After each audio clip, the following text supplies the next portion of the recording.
तीन आदमी सफर पर निकले। रास्ते में बारिश आ गई तो वो पहाड़ की एक गुफा में पनाह लेने के लिए दाखिल हो गए। अभी वो अंदर ही थे कि पहाड़ से एक बड़ी चट्टान लुढ़कती हुई आई और गुफा के मुंह पर आकर ऐसे जमी कि रास्ता बिल्कुल बंद हो गया। न निकलने की सूरत, न किसी मदद की उम्मीद। अब तीनों ने आपस में कहा, भाइयों, इस चट्टान से हमें कोई चीज नहीं बचा सकती सिवाय इसके कि हम अल्लाह को पुकारें और अपने उन नेक आमाल का वसीला दें जो हमने सिर्फ अल्लाह की रजा के लिए किए हों। चुनांचे तीनों ने बारी बारी दुआ करने का फैसला किया कि हर शख्स अपने ऐसे अमल का हवाला देकर अल्लाह से दुआ करे जो सिर्फ अल्लाह के लिए ही किया हो। पहले शख्स ने दुआ की, ए अल्लाह, तू जानता है मेरी एक चचेरी बहन थी जो मुझे सबसे ज्यादा महबूब थी। मैंने उससे नाजायज चाहत की लेकिन उसने इनकार किया।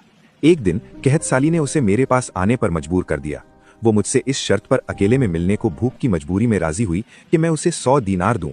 और जब मैं उसके बिल्कुल करीब पहुंचा, यानी गुनाह की इंतहा के करीब, तो उसने कहा, अल्लाह से डर और इस पाक दामनी की मोहर को नाजायज तौर पर न तोड़।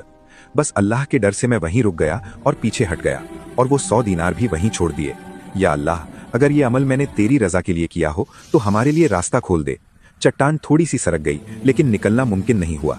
दूसरे शख्स ने दुआ की, ए अल्लाह, तू जानता है मैंने एक मजदूर को काम पर रखा था और मेरा उससे झगड़ा हो गया। वो अपनी मजदूरी लिए बिना ही चला गया।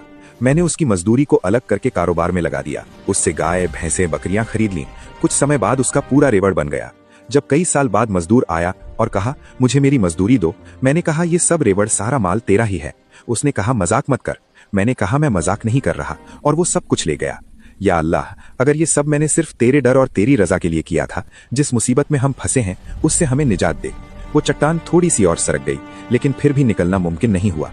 तीसरे शख्स ने दुआ की, ए अल्लाह, मेरे माँ बाप बूढ़े थे। मैं हमेशा अपने बीवी बच्चों से पहले उन्हें दूध पिलाता था। एक दिन काम की वजह से देर हो गई। लौट कर आया तो माँ बाप सो चुके थे। मैंने ये गवारा नहीं किया कि मैं अपने माँ बाप से पहले अपने बच्चों को दूध पिलाऊं और उन्हें जगाना भी पसंद नहीं किया। पूरी रात दूध लेकर उनके सिरहाने खड़ा रहा और बच्चे मेरे पाँव में रोते रहे, यहाँ तक कि सुबह हो गई।